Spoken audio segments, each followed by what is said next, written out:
this video before it's removed from the internet.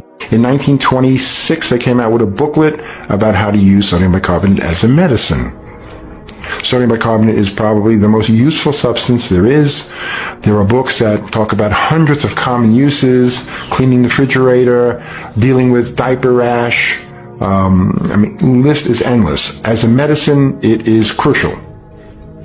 It also, as a medicine, is the least expensive medicine there is.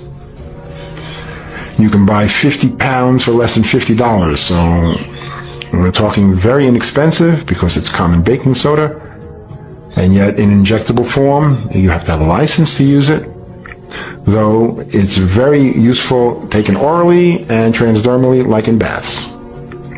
In fact, it's so useful I put it in between my toes to control toe fungus in between my toes. Baking soda is a very flexible medicine, like magnesium.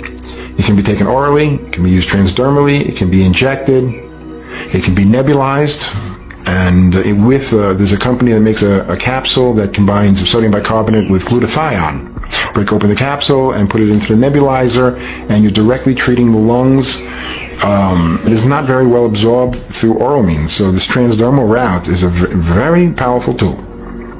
I recommend sodium bicarbonate baths. I've had, usually I recommend 1 pound or 2 pounds in a bath. I've had people write me, have used up to 5 pounds. And they told me the bicarbonate was coming out of them for 2 weeks afterwards, so I wouldn't recommend so quickly that kind of level. But starting out with 1 pound of sodium bicarbonate and 1 pound of magnesium chloride bath flakes or Dead Sea salt. People have been using for years Epsom salt, which is magnesium sulfate, which is okay, but it just doesn't, the medical effect is not as strong as using magnesium chloride.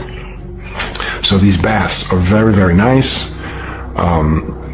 Orally, for cancer, I'm the only doctor in the world who's written a book, a full medical review on sodium bicarbonate, on the simple baking soda.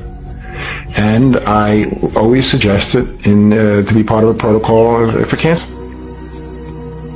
This is a very important point because there are many reasons to sustain and quite a bit of clinical and experimental science to sustain Dr. Tullio Simoncini from Rome, his use of sodium bicarbonate in treatment, also in the treatment of kidney disease, also in the treatment of diabetes. In fact, we find that in the 21st century and in the century before, with all of these toxins combining in the face of our nutritional deficiencies, people have become acidic. The modern or normal condition of human beings or of our patients is they're acid. Their whole environment is acidic.